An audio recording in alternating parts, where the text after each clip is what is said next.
Graças e louvores sejam dados a cada momento ao Santíssimo e Diviníssimo Sacramento. Graças e louvores sejam dados a cada momento. Ao Santíssimo e Diviníssimo Sacramento.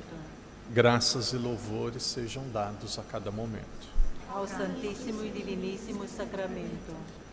Ave Maria, cheia de graça, o Senhor é convosco. Bendita sois vós entre as mulheres, e bendito é o fruto do vosso ventre, Jesus. Santa Maria, Mãe de Deus, rogai por nós, pecadores, agora e na hora de nossa morte. Amém. Irmãos e irmãs, um dos assuntos mais importantes da teologia da Igreja é algo chamado revelação. Primeiramente, o que significa teologia? Existe uma diferença entre fé e teologia.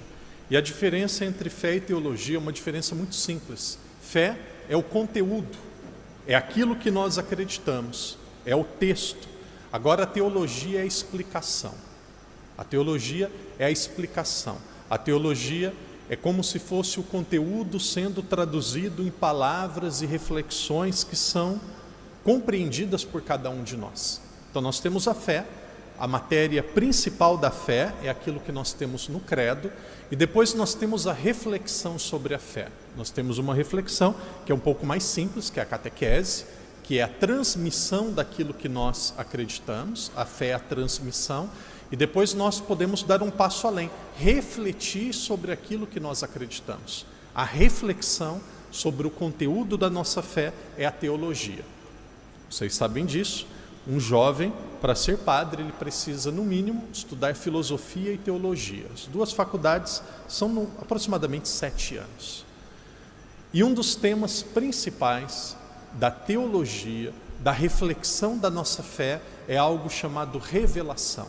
Revelação divina. O que significa a revelação divina? A revelação divina é como que Deus se comunica com o ser humano.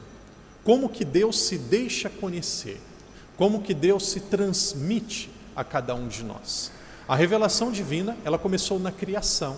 Nós podemos compreender e conhecer Deus através da fé, mas nós também, e a revelação também acontece, nós podemos compreender e conhecer a Deus também através da razão. Uma pessoa que nunca ouviu falar de Deus, quando ela começa a observar a beleza que é o corpo humano, como que o corpo humano é complexo. Uma pessoa, de repente, ela começa a observar as montanhas, e a montanha não cai, não atinge a água, e o sol está numa distância tão perfeita da terra, que nós não morremos de frio e ao mesmo tempo nós não morremos queimados. Então isso não pode ser coincidência. A coincidência é o caos. Por exemplo, o que seria uma coincidência? E Voltaire, que é um grande pensador francês, a coincidência seria nós desmontarmos um relógio, pegarmos todas as peças, jogarmos para o alto e cair um relógio montado. Isso é coincidência. Alguém diria assim: padre, eu acho que não vai cair um relógio pronto. Aqui bem na frente do padre a gente tem um relógio. Se alguém pegar lá, trazer, a gente desmonta, pega todas as peças, joga para cima. Vocês acham que cai um relógio montado ou não? Ou vai espatifar um monte de peças no chão? Vai espalhar, no Brasil a gente fala espatifar. Vai espalhar um monte de peça no chão. Por quê? Porque é a lei da natureza. A natureza, ela não é inteligente por si mesma. A natureza, se eu jogar uma flor dessa para o alto, é verdadeira, eu acho que ela vai cair. Vamos ver? Caiu. É a lei natural. Então não vai cair um buquê pronto. Se eu pegar todas as pétalas, jogar para o alto, não cai um buquê. Por quê? Porque é preciso uma inteligência organizadora. É preciso que alguém conecte essas pétalas. É preciso que alguém coloque junto essas peças. Então, uma pessoa que usa apenas a razão, ela vai chegar a compreender que precisa ter um princípio que não foi criado. Precisa ter alguém que fez, mas que não foi feito. Então, pela razão, nós já podemos chegar muito próximos de Deus. Por que não é possível compreender e perceber Deus 100%? Isso daqui também é uma sabedoria dos santos da igreja. Se nós pudéssemos ver a Deus, compreender, perceber Deus 100%, não precisaria mais ter, começa com F, não precisaria mais ter, não precisa mais ter fé. Eu preciso ter fé que aqui tem uma flor? Não precisa ter fé, eu preciso ter olhos, ou um bom óculos, e acabou. É uma flor, acabou, não precisa ter fé. Não precisa ter fé, não preciso fazer um ato de fé. Tem que fazer um ato racional de saúde mental equilibrada para ver que é uma flor. Então Deus ele vai se mostrar de todas as formas, de todos os meios, mas vai chegar uma hora, Kierkegaard, um dos grandes filósofos depois da Revolução Protestante, Kierkegaard diz, chega um momento que nós precisamos dar ou não o salto na fé. Deus ele vai se mostrar de todas as formas, mas chega um momento que é decisão humana. Eu quero acreditar ou eu não quero acreditar. Então a revelação de Deus, ela começa e ela pode ser compreendida através da criação. Deus ele começa a se revelar através da criação. Depois, Deus ele se revelava sem intermédio nenhum, sem nenhuma intermediação. Deus ele se revelava através dos nossos primeiros pais, que caminhavam com Deus no jardim do paraíso. E aqui existe ainda uma dúvida, e aqui não é para perder a fé nem assustar ninguém.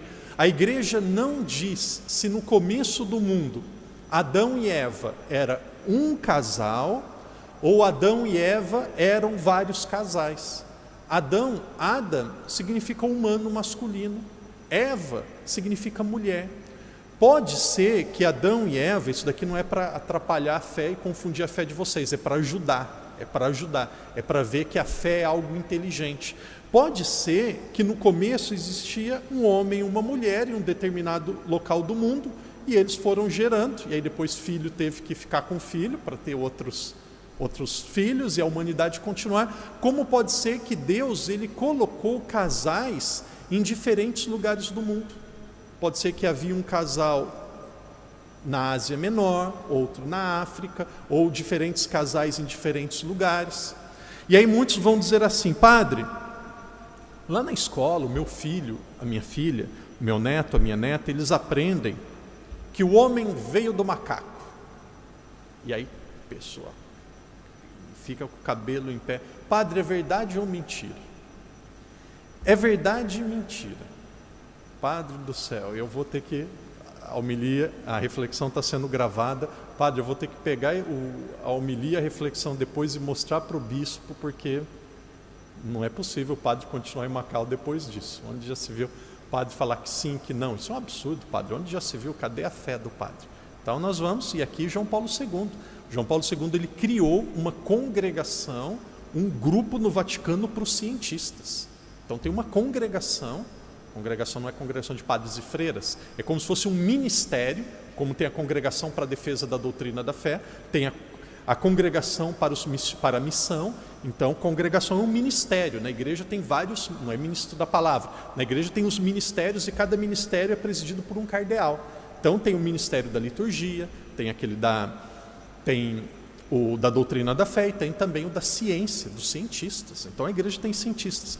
Então, quando Deus ele criou, pode ser, é muito provável que existiu uma bola de energia, uma massa de energia que se chamava Big Bang, e um dia essa massa de energia explodiu e as coisas foram se espalhando, se organizando, vai a montanha, vai a água, os animais, as coisas foram se organizando. Padre, o mundo não foi criado em 7 dias? Foi, sim e não. 7 não significa uma semana, 7 significa perfeito. O mundo está sendo criado até hoje. Então, essa massa de energia foi se espalhando, foram surgindo os animais. De repente, em um determinado momento da história, isso daqui não é dogma, isso daqui é o mais provável. Em um determinado momento da história, Deus ele colocou a alma humana em um primata que já existia. E aí o nome de macaco é muito pejorativo. É um primata que já era desenvolvido, que existia, andava de 4 patas e vivia na natureza. Deus ele pegou e infundiu a alma humana nesse primata. O que significa alma humana? Conhecimento, vontade e liberdade. Então, esse primata, ele passou a ser um novo ser. ele passou a ter a imagem e semelhança de Deus. E provavelmente, isso daqui nós estamos comungando, unindo a ciência com a fé, possivelmente aqui surgiu a vida humana. Isso daqui tira a fé de alguém? A minha não. Muito pelo contrário. Isso daqui nos ajuda a perceber como que Deus ele é natural, como que Deus ele age com os meios que ele tem. Às vezes a gente tem uma ideia de Deus mágico. Deus não é mágico. Deus ele é simples, mas ao mesmo tempo muito profundo. Então é bem provável, e aqui é uma pergunta para quem não acredita em Deus. O macaco continua descascando banana hoje do jeito que ele descascava banana há 1 bilhão de anos atrás. O passarinho continua ficando na árvore do jeito que ele ficava atrás. Não tem melhora nenhuma. Por quê? Porque não existe alma humana. Mas de repente esse primata, foi uma explosão. Começou a andar de forma diferente, começou a se comunicar, começou a escrever. De repente ele começou a se organizar, ele começou a construir uma casa. De repente ele buscava água para beber. De repente ele começava a dar alimento para o filho. Ele começou a fazer várias coisas. Hoje ele é capaz de criar um aparelho que através desse aparelho ele conversa com pessoas do outro lado do mundo. Parece que a gente tem só um espelho na nossa frente. Não é fazendo propaganda, mas o WhatsApp é uma das melhores invenções da história. Imagina, uma mensagem de voz, eu estou andando, mando uma mensagem de voz. Às vezes eu estou andando, estou conversando com a minha mãe, com meu pai, que está a 24 horas de distância. Manda o macaco fazer isso.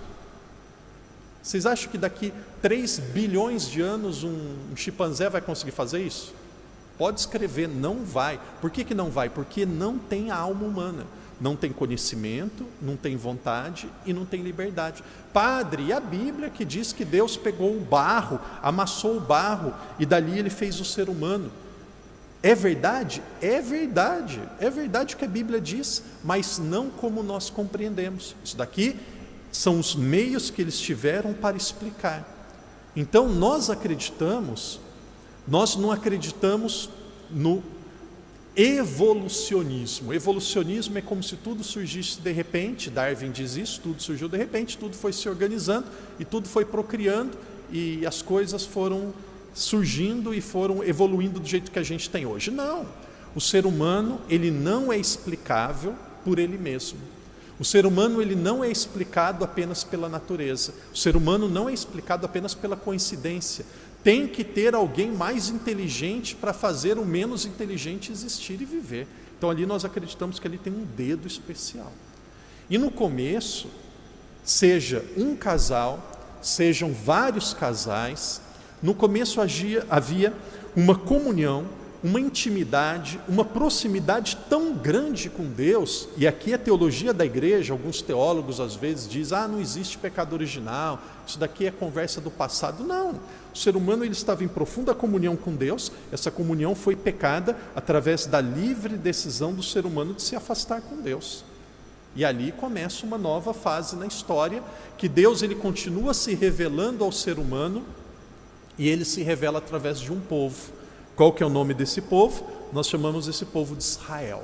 Então nós temos Israel, e Deus ele vai se revelando. Deus ele se revela na criação. Deus ele se revela em Israel.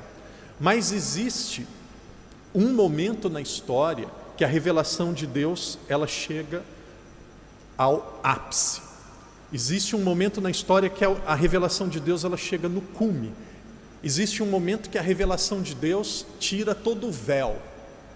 Dá para ver ali, mas com o véu meio furado, meio por trás. Aí chega um momento que arranca o véu. Como no começo, não tinha intermediário nenhum. Qual que é esse momento da história que a revelação de Deus é plena, sem intermediários, perfeita e definitiva? Com Jesus. Quando o próprio Deus, segunda pessoa da Santíssima Trindade, recebe carne humana, se torna um de nós e ele revela toda a verdade. Não existe mais nada para ser revelado. Porém, o ser humano ainda não conseguiu compreender totalmente a revelação de Deus. A revelação, ela já encerrou com o livro do Apocalipse, o último capítulo. Ali encerra a revelação de Deus. Mas a compreensão da revelação de Deus, ela vai se dando através dos séculos e com a igreja. A revelação de Deus, ela acontece de forma universal, que foi com Jesus, ela acontece de forma universal, que foi com Jesus, que foi com Israel, que é através da Sagrada Escritura, e a revelação de Deus, ela também acontece de forma particular. Deus, em alguns momentos da história, Ele escolheu algumas pessoas para Ele se revelar. Posso dar o exemplo de 3 delas, que Deus escolheu para fazer uma revelação particular? Francisco, Jacinta, qual que é o outro? Lúcia. Isso daqui é uma revelação, começa com P, uma revelação particular. Viam Nossa Senhora. As 2 crianças viam Nossa Senhora. Quem estava perto, a multidão não via. Então era uma revelação particular. Em 1931, no mês de fevereiro, na Polônia, aconteceu uma revelação particular que também foi algo que tocou muito e foi algo extremamente importante para a história da igreja. Uma irmã que tinha 27 anos, ela morreu com a mesma idade de Jesus, morreu com 33. Uma irmã com 27 anos, de repente no mês de fevereiro, ela tem uma visão, uma revelação. Ela, como Jacinta, Francisco e Lúcia, a revelação foi universal ou particular? Particular, foi para ela. Quem morava junto com ela ali não via, não percebia, ela via. Ali era a revelação particular, que tem que ser aprovada pela Igreja Universal, pelo Papa e pelo Bispo local. Uma revelação particular. Ela ouvia Jesus, e Jesus dizia para ela: Faustina, desenhe um quadro, porque chegou a hora da minha misericórdia e a devoção à minha misericórdia, a devoção ao meu amor se espalhar por todo o mundo. E ela pegou a tela e Jesus foi dizendo: o rosto é desta forma, o coração é desta forma, e do coração você vai desenhar raios, como raios que saem de uma forma forte, com 2 cores diferentes. Você vai desenhar de branco, meio parecido com azul, e de vermelho. E aí ela fez exatamente do jeito que foi pedido. E aí Deus disse para ela: Faustina, eu desejo, esta é uma vontade do meu coração, que a festa da Divina Misericórdia seja instituída na igreja no primeiro domingo depois da Páscoa. Aí ela comentou com o bispo dela. O bispo possivelmente até achou o quadro interessante. O bispo dela e o Papa da época, era o Papa Pio XI, o Papa aceitou ou não a festa da Divina Misericórdia naquela época? Não. Depois veio o Papa Pio XII, aceitou ou não? Não. Veio o Papa João XXIII, aceitou ou não aquele pedido que ela disse que era de Jesus? Papa João XXIII aceitou ou não? Não. Papa Paulo VI aceitou ou não? Não. Papa João Paulo I aceitou ou não? Não deu nem tempo, ele viveu só 33 dias. Papa João Paulo II aceitou ou não? Aceitou. Ele aceitou. Então o Papa João Paulo II instituiu no mundo todo a festa da Divina Misericórdia. Qual o dia que o Papa João Paulo II faleceu? O Papa João Paulo II faleceu no dia 2 de abril, sábado à noite, exatamente a festa da Divina Misericórdia. O Papa faleceu na festa da Divina Misericórdia. Muitas vezes, e aqui eu até me avalio, pode ser que eu até tenha que mudar em relação a isso, eu até me avalio, faço uma avaliação como padre. Muitas vezes nós pregamos muito os mandamentos, as leis, a moral. E Jesus dizia assim: vocês, Papa, bispos, padres, freiras, leigos, vocês precisam falar mais da minha misericórdia. Precisa falar mais da minha misericórdia. O que faltou para Judas? Acreditar na misericórdia. Precisam falar mais da minha misericórdia. E aqui tem uma grande estratégia do inimigo de Deus: querer colocar no nosso coração que não existe mais pecado. Se não existe pecado, existe necessidade de perdão de Deus? Não. Se não existe pecado, não precisa perdoar. está tudo bem. Pinta, borda, bagunça, faz o que quiser, eu sou meu dono, vai acabar tudo por aqui mesmo. Não tem nada. Então, Deus e a igreja institui a festa da Divina Misericórdia. O demônio, que é o pai da mentira, ele é astuto, muito inteligente e sábio entre aspas, ele vem e faz, como ele não conseguia mais tirar essa festa, o que ele faz? Coloca no coração do ser humano que não precisa da misericórdia. Por que não precisa da misericórdia? Porque não existe pecado, não existe nada de mal. O que é o pecado? O pecado, em outras palavras, é a ofensa a Deus e a ofensa a nós mesmos. Claro que existe ofensa a Deus. Deus, através da sua revelação, Ele explicou aquilo que Ele deseja de nós. Então, uma reflexão linda. Na Semana Santa eu preparava, as celebrações eu lia. Santo Agostinho, ele tem um texto lindo. Eu já partilhei de forma aqui mais breve. Se alguém quiser, depois pede, o padre faz uma fotocópia, tira uma foto no telemóvel, depois eu mando para vocês. Santo Agostinho, ele diz assim: eu me questionava sobre o que de fato significa o lava-pés. De repente chegou Jesus e falou para Pedro: Pedro, eu vou lavar os seus pés. E aí Pedro falou: não, Senhor, você não vai lavar os meus pés, eu preciso lavar os seus pés. E Pedro, ele não estava totalmente errado. Por quê? Porque quem lava os pés é o escravo.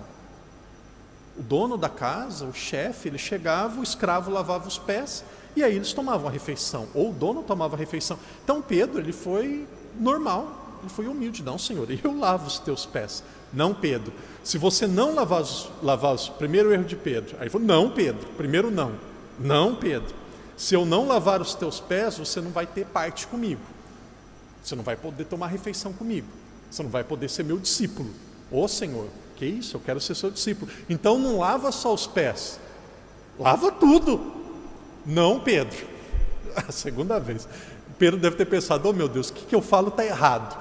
De onde que eu tento está errado, é melhor ficar quieto. Não, Pedro. Quem já lavou o corpo não precisa lavar os pés. Quem já lavou o corpo não precisa lavar o corpo novamente, só precisa lavar os pés. E aí Pedro, para não levar o terceiro não, tá bom, sim Jesus, sim. E aí vai lá Jesus lava os pés de Pedro. E aí Santo Agostinho pergunta: o que significa? Quem já lavou o corpo não precisa lavar os pés. O que isso significa? E aí ele faz uma interpretação mística, uma interpretação teológica que é belíssima, belíssima, belíssima. Qual que é o banho do corpo? Como que o nosso corpo fica lavado, fica limpo? Qual que é o banho do corpo? Que a gente não está falando de sociologia, que a gente não está falando de educação corporal, que a gente não está falando de higiene, que a gente está falando de fé. Qual que é o banho? Como que a gente leva um banho? Como que nós fomos lavados? Nós fomos lavados através do... Isso. Nós fomos lavados através do batismo. Fomos lavados através do batismo. A vida com Jesus foi o batismo dos apóstolos. Pedro, você já está batizado, você não precisa tomar banho de novo. Mas o que acontece? Mesmo uma pessoa que está batizada, ela está com os pés na terra. Ela está com os pés no mundo. A gente está pisando na terra o tempo todo. Nós vamos nos sujar. Nós vamos nos sujar. A tendência claro, existem exceções de pessoas que devem ser místicos. Aqui existe o Cântico dos Cânticos, que é um dos textos mais bonitos na Bíblia. Cântico dos Cânticos tem o esposo e a esposa. O esposo é Deus, a esposa é a alma apaixonada por Deus. De repente vem o esposo, bate na porta, Cântico dos Cânticos. E aí a esposa ouve, e a esposa diz: eu não vou abrir a porta, porque já está tarde, eu vou sujar os meus pés. E aí vai o esposo e diz: abre a porta, pisa na terra, suja o pé e vem ao meu encontro. Muitas pessoas pensam que ser católico, ser cristão, é só ficar na igreja, é só ficar rezando. Existem exceções de monges. É só ficar lá no alto do monte, é só ficar em contemplação. Vem Jesus e diz: pisa na terra, pisa no chão, você vai se sujar, você vai se sujar. Papa Francisco, ele foi muito feliz como ele diz isso. A igreja, ela vai se sujar. A igreja, ela tem que ser peregrina. A igreja tem que ir na periferia. A igreja tem que tocar os outros. É melhor de vez em quando eu perder a paciência conversando com uma pessoa, atendendo uma pessoa. Esses dias veio, não foi confissão, posso dizer, veio um estudante da Universidade de São José, católico. Ah, mas essa universidade não é católica, onde já se viu, está tudo errado, não sei o quê. Eu falei, querido, tem missa lá na universidade, você costuma participar das missas? Ah, não vou. Lá na universidade tem uma comunidade que é a capelania, e aí tem os estudantes, os professores, leigos, que se reúnem para dar ideia, para conversar, para tentar melhorar coisas. Você já participou da capelania? Não. Então não vai reclamar. Põe o pé na terra. Então é melhor eu, de vez em quando, perder a paciência com uma pessoa, de vez em quando até errar em uma pregação, do que não pregar mais, não atender ninguém. No futebol tem um ditado que diz assim: só tem um jeito de não errar pênalti. Qual que é? É não chutando, é não batendo. Só tem um jeito de não errar nenhuma pregação. Qual que é? Não pregando. Só tem um jeito de não errar nenhum atendimento. Qual que é? Não atendendo ninguém. Só tem um jeito de não errar cantando, não errar as notas na canção, na música. Qual que é? Não fazendo nada e nunca cantando. Não vai errar. Então, olha que beleza, o que Santo Agostinho diz? Põe o pé na terra, suja o pé. Suja, vai sujar mesmo, vai pisar. A igreja, tem gente que diz assim: ah, não vou na igreja porque na igreja as pessoas erram. Erra mesmo. O lugar de pessoas perfeitas é o céu. Aqui vai errar. Quem está na igreja porque quer ser melhor. É uma luta, é um combate diário. O que a gente não pode, guarda no coração, presta atenção, o que a gente não pode é se entregar para o pecado. Ah, eu bebo mesmo, eu sou assim mesmo. Não, para com isso. Muda de vida, se acerta, dê um passo atrás, cria juízo e vamos para frente, vamos mudar, vamos se corrigir, vamos ofertar nossa vida a Deus. Então o que Santo Agostinho diz? Nós vamos pisar na terra. E aí quando a gente pisar na terra, entra a misericórdia de Deus. Qual que é o meio ordinário da misericórdia de Deus? Existem dois: ato penitencial na missa e sacramento da confissão. A missa é uma obra de arte, e aqui eu tento usar essa expressão, mas claro que é muito mais do que isso. A missa é o memorial da redenção de Cristo realizado por nós através da sua morte e ressurreição. Essa é a definição da missa. Mas a missa é como se fosse uma obra de arte. Em que sentido? Tudo tem uma explicação, um motivo e uma razão. Pecados veniais: brigou em casa, perdeu a paciência no trabalho, de vez em quando ficou com uma preguiça, não rezou de vez em quando antes de dormir. Pecados veniais, ato penitencial. Por isso que o padre tem que dar uns instantes em silêncio. Por isso que a cabeça não pode estar longe, a cabeça tem que estar na missa, ato penitencial. Jesus, perdi a paciência desde a última missa. Jesus, eu não rezei como deveria. Jesus, minha cabeça teve maus pensamentos. Jesus, eu tive preguiça disso. Pecados veniais. A misericórdia de Deus age na missa. Ato penitencial é para isso, é lindo, não pode perder a graça. Ato penitencial é para pedir perdão. Se não conseguir sincronizar de pensar e falar, não precisa nem rezar. Confesso a Deus Todo-Poderoso e a vós, irmãos e irmãs. Se o padre não der silêncio, não precisa nem rezar, fica em silêncio. E ele vai pedindo perdão, perdão. Por isso que é bom chegar alguns minutinhos, não precisa ser muito. Se não conseguir, vem antes da missa, faz um exame de consciência, chega no ato penitencial: Jesus, quero pedir perdão por esses pecados. Ali você está perdoado. Está perdoado. Durante a missa, no ato penitencial. É uma forma ordinária de Deus perdoar. E aí tem os pecados que são mais graves, que depende da matéria. E aí nós chamamos esses pecados de pecados mortais, e nós temos a confissão. Pisa na terra, fala de Deus, dialoga com as pessoas, viva no mundo, trabalhe, participa de pastoral. Ah, não quero ajudar na igreja porque eu não quero ter dor de cabeça. Então isso daqui é um pensamento covarde, um pensamento muito egoísta: não quero ter dor de cabeça. A vida aqui na terra é uma dor de cabeça atrás da outra. É uma decepção, uma complicação atrás da outra. Se um dia vocês tiverem a graça de serem julgados, criticados injustamente, agradeça muito a Deus. Porque ali não é um tijolinho no céu, ali é uma parede. Não se revolta, agradeça. Um dia, se tiver a graça, alguém te ofender, mentir, falar mal, denegrir, fazer qualquer coisa, injustamente, se é correto, baixa a cabeça, pede perdão, muda e não faz de novo.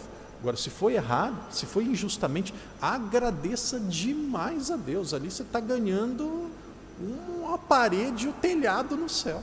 Uma graça enorme oferece. Agora, se errou novamente, misericórdia, peço perdão, pisa na terra. Que palavras lindas de Santo Agostinho. A revelação de Deus, ela já está plena. Terminou com Jesus, terminou com o último livro da Bíblia, mas a compreensão dela vai sendo dada aos poucos. Nós estamos agora na festa da Divina Misericórdia. Essa festa da Divina Misericórdia também é pedido de Irmã Faustina, muitos chamavam ela de Madre Faustina, a pedido de Irmã Faustina, Santa Faustina, a igreja concede indulgência plenária. Então amanhã, quem puder, e essa indulgência plenária ela é diferente das outras, ela pode ser aplicada a alguém que já faleceu e também a gente mesmo. Procure amanhã, das 7h30 das 7h30 até as 10h15 da manhã. O padre está no confessionário. O padre vai estar lá, se Deus quiser. Das 2h30 às 3h30 da tarde. Estou lá no confessionário de novo. O padre está lá. Depois, possivelmente, vai ter outros padres. É muito difícil ter um dia da semana que eu não estou lá, mas tem que ser antes de comungar. Então, amanhã, das 7h30 até as 10h15, dá um jeito. Pega o padre aqui no corredor, ou antes da missa, chega, faz uma boa confissão, prepara a confissão, faz uma boa confissão. Acabou a confissão, vai num canto da igreja, reza um credo, um Pai Nosso e uma Ave Maria pelo Papa. Depois recebe a Eucaristia na missa. Indulgência plenária. Os pecados são perdoados na confissão. As consequências do pecado que são perdoados em cada um de nós são apagadas no momento que a gente recebe esses tesouros que a igreja tem o poder de administrar. Se morrer, vai para o céu. Então pode oferecer a si mesmo ou pode oferecer a alguém que já faleceu. Então essa festa da Divina Misericórdia é linda, é belíssima.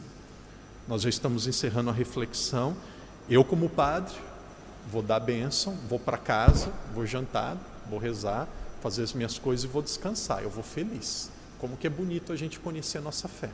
Como que é bonito. Parece que o coração ele fica como que é bonito. Então, o nosso pé está na terra, mas o alicerce nosso é muito sólido. Nosso alicerce, nossa segurança não é em político, não é em time de futebol, não é no dinheiro. A nossa segurança é em Deus, é na nossa fé. Então, que nós continuemos firmes, fiéis, que nós continuemos perseverantes. Que Deus, através da sua divina misericórdia, nos possibilite, nos dê a graça de experimentarmos profundamente o amor e a misericórdia de Deus.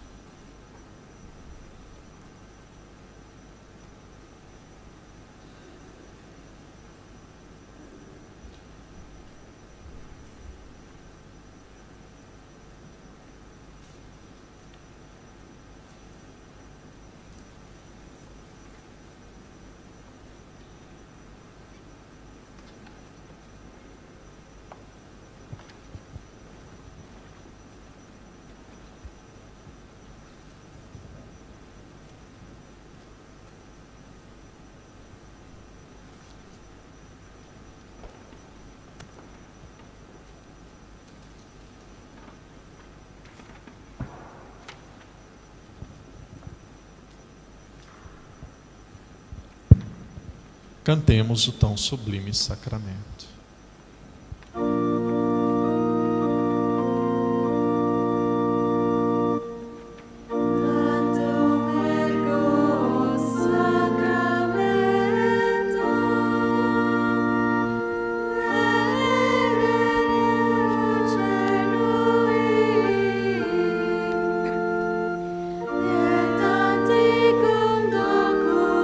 Documento, novo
Vós sois o pão que desceu do céu para dar vida ao mundo.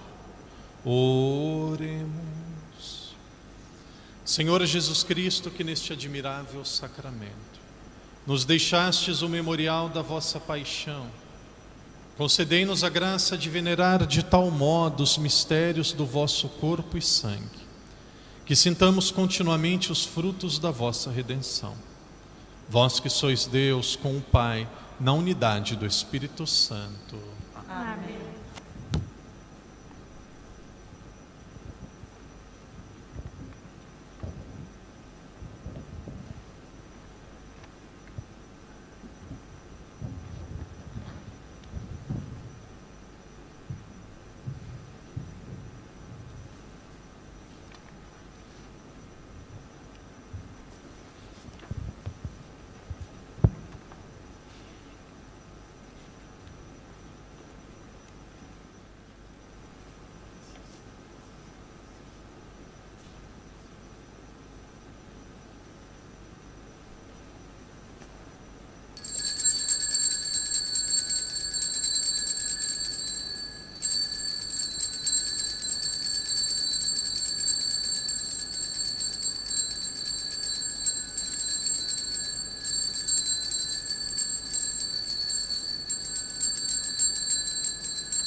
Bendito seja Deus. Bendito seja Deus.